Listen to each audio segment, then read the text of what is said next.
So what happened at the Air Force? They said I didn't have high enough skills to be a mechanic, which I was.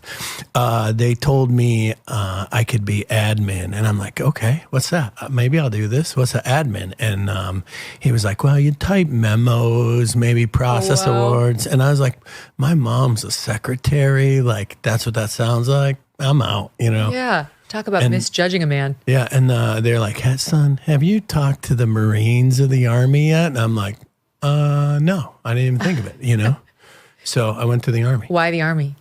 Well, a buddy of mine was an airborne ranger, said how great it was. So I just went down there and told him I wanted to be an airborne ranger. Did they give you a hard time? Oh, yeah. They did too? Oh, yeah. Everybody's giving you a hard time. Oh, yeah. Why? Well, I had so first off, I had a mullet. Okay, but who didn't have a mullet? I was going to say, then? You know what I mean? What year are we in now? We got to be like 90s? 80, no, 90, 89 is when I was talking to you're my age, I think. Yeah. So I had a mullet, and they're like, guys like, yo, Bob, hey, this guy wants to be a ranger. And they come out and they laughed at me. I mean, don't they shave your head anyway? What do they care what your hair looks like? I don't know. But I was just like this skinny mullet head kid, and they didn't believe in me, but I didn't care, Right. You might have been used to that feeling. Yeah. Yeah, I figured, well, Bob was a fat, bald guy anyway. So, Bob, you're not impressive. And the guy I was talking to seemed like a dullard. So it's not like these guys impressed me. I just knew there was more to the Army. You know what I mean? So this is all before 9/11. You're signing up, but you don't know exactly what you're signing up for, I assume. It's just, I want to be part of the military.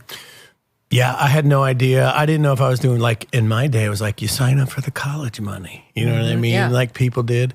I didn't know why I signed up, and I definitely didn't think I needed college money whatsoever. You know what I mean? But I joined. All my family, it turned out it's like a family business. My grandpa was, both my grandpas, my great grandpa, World War II. It turned out a lot of people in my family were in the service, and no one really talked about it. Wow. You know what I mean? That's pretty cool. Yeah. So you escalated up the ranks, it seems to me, pretty quickly. You got moved from thing to thing, challenge to challenge, some of which were a surprise to you, but didn't sound like you had a lot of failures as you were making your name. Tons. You did? Daily failure. Oh, yeah. They fail quick. Let's get it over with. Maybe we'll get it right by the end of the day. How did you do in the military setting? Because I would think with your background, you weren't exactly big on rules. I don't like rules. Yeah. So that's got to be a problem in basic training. Not really. I mean, it's a game, you know what I mean? And their trash talk was great, man. Basic training, You enjoyed that? Oh, God. They would yell at people, and I'd be not even getting yelled at, and I'd start laughing, and they'd just be like, my drill sergeant called me Maffey, and he'd be like, Maffey, do push-ups. And I'd just start doing push-ups because he'd hear me laughing oh man, the trash talk was great. I loved it. You were born for that. Little did they know it's impossible to upset you. Yeah. Well, they couldn't upset me anyway. Yeah. You know what I mean? Yeah. I feel like at this point in life, is it hard to upset you? You've been through so much military-wise and childhood-wise. I mean, you got to, look, if you want stuff, you got to do it yourself. It's called responsibility. It doesn't matter your age. I call it adulting. I hate it, but I've been doing it for a long time. So if you want something, you got to put in the work. Does anybody irritate you? Do you get irritated? Oh, yeah. You do? Yeah. Okay, so you're not beyond that. Everybody, you know what I mean? Do you like everybody? No. It's such a long list of people I dislike. See? There you go. Yeah. But I cover politics for a living, so it's obvious. Your list is longer than mine. Very long. Okay, so let's go back. So then you meander over to the Army. Yep. They take you. Yep. You're going through basic training. People are getting yelled at, and you're enjoying that. Yep. And what's the plan? Just see what they do with you? I had a Ranger contract, so I go through basic training, airborne school, and then I go to RIP. Explain what Ranger is. The Ranger Regiment is its own unit in the Army. They're infantry, basically, and nowadays they're a Tier 1 unit. Back in my day, they were just specialized infantry or whatever they called them, right? But the Ranger Regiment is a way of life. And then back in my day was RIP is what they called it. And like basic training was a joke. We'd jog in the morning and sing songs. It's like summer camp, you know, in RIP, like some random looking dude just takes off faster than you've ever seen another human being running. You're just like, holy shit, like these guys do this. Let's go. Yeah, real talk, you know. And then like the whole time, like, I mean, I didn't know if I was going to make it or not. I was just doing my best. How long is the training? It was 3 weeks back then. Okay, but it's intense. Yeah, back then it was. Yeah. And back then it was more about creating guys that won't quit than it was like training you at your actual job. Now, from there, you joined Special Forces. How long did that take? I did 5 years in Ranger Battalion, and then like the sergeant major at the time was like sending people to like Korea or some random army shit that I wanted nothing to do with. What did you want? Not that. Like combat? Not that. You know what I mean? Never wanted to go to Korea. I heard it's cold and like, anyway, never wanted to go there. Sorry, no offense. Right? Where were you in the States here? I was in Savannah, Georgia. Oh, okay, yeah. Big See what I'm saying? Yeah, I hear you. Yeah. So especially when you grow up in Chicago. Right? Yeah. Yeah. For once. Yes. Yeah. So love Savannah, right? And I didn't want to go anywhere, so I figured I'd hit Special Forces selection. At least it would like give me a path where I might control my ending. Can you talk about that? Because as a civilian, you hear Special Forces and you think, oh, it's cool. Yeah. Something cool is happening. Like he knows shit. Like he's done stuff. Yeah. What did it mean to you? Oh, I don't know. I mean, like, it's okay. I like Special Forces. Like, why do it? Time. Like when you were back a Ranger considering, what was like, the lure? I don't know, like the John Wayne shit when I was a kid, right? It's like, badass. Yeah, like Rambo, right? Like that's what I thought. Yes. Kind of in the middle 90s, not really what was happening, but later on it got better. More towards the GWAT, everything got better. What do you mean you thought it would put you in charge of your own death? Well, if I went to Special Forces selection, I know I would go there next versus like coming down on orders for Korea one day. You know what I mean? Yep. Just like, hey, guess what came? Some paperwork for you. Korea, holy shit, no fucking way, right? Yeah. So I wanted to like avoid that. So how do you get into Special Forces? You got to go to selection. They got a selection. Like it's like a tryout? Yeah, tryout. What does selection mean? It's a lot of stupid shit. You know what I mean? Like, is it one day you show up? And oh, no, it's like a run. And okay. Special Forces selection kind of works like this. It's based off a team, and you got to work in a team, right? And it's 12 guys in a A team, a Special Forces A team, right? And then so you're kind of grouped in 12 guys, and then like you do like random stuff. Like you got to build these.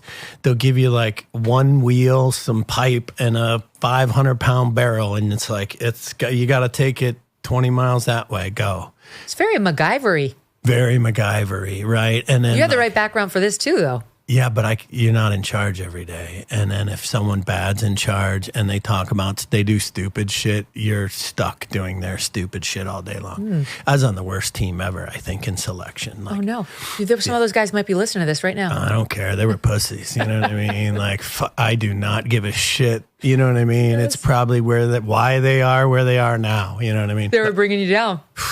Trying to hold me back. So you made it, though. You got selected. So you get selected to then train into Special Forces. Yep. And then they call that the Q course. Oh, and what's that like? The qualification course. I was an engineer, so that's the explosives, but we do a lot of other stuff, like building stuff. Like basically you're a general contractor for like houses. They teach you that stuff. Oh, and then that's useful. Yeah.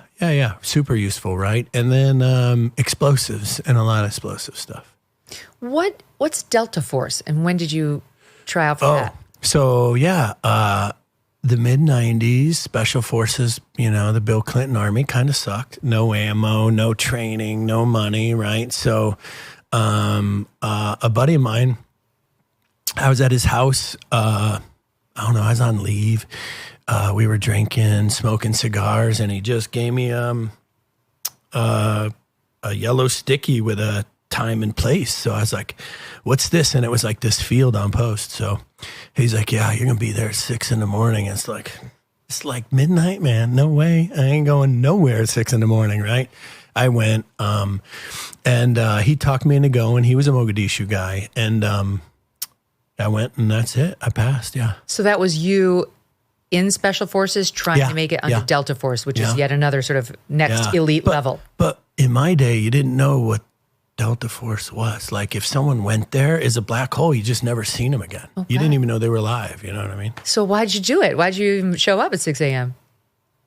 What else was I going to do? Sometimes I do my best work hungover. What's that? How hard was the tryout or the? So first off, it ain't easy. I'm going to say that. But at the same time, it's fucking great, man. They leave you alone. You walk through the mountains. Like, I'm here. You got to go like, I don't know, like you have maps. You ever see like the big forest? I'm already maps? sweating. That's making me nervous. I know. It's probably the worst thing you want to hear. I would never make it. But like you'd have maps and they're like this big. And like the guy would give you a point and you'd be like, wait. And you're like, you got like 5 of these. And you're like, I got to go like 3 of these maps today, man. You know what I mean? That's and then a nightmare. Yeah. And then you just go. And then maybe they knew even before Bin Laden knew where you were going to wind up, but that was perfect training for what ultimately would be asked of you. Yeah. 100%. I was ready. Were you in Delta Force when 9/11 happened? Yeah. Okay. Yeah. So you're doing your training, still down in Savannah? I was at Fort Bragg. Okay. And then, 9/11, I was trying to skydive to go to free fall jump master school. Teach people to skydive. Of course you were. That's what I do. This July, there is a global summit of BRICS nations in Rio de Janeiro.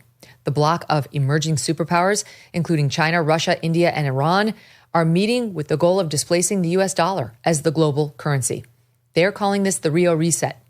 As BRICS nations push forward with their plans, some worry global demand for US dollars will decrease, bringing down the value of the dollars in your savings. While this transition, if it happens, would not happen overnight, the Rio Reset could mark a pivotal moment. So learn if diversifying your savings into gold is right for you. Birch Gold Group can help you move your hard-earned savings into a tax-sheltered IRA in precious metals. Claim your free info kit on gold by texting MK to the number 989898. With an A+ rating from the Better Business Bureau and tens of thousands of happy customers, let Birch Gold arm you with a free, no-obligation info kit on owning gold before July and the Rio Reset. Text MK to the number 989898 today. Thanks so much for watching. If you like what you just saw, hit the subscribe button for more clips and full episodes.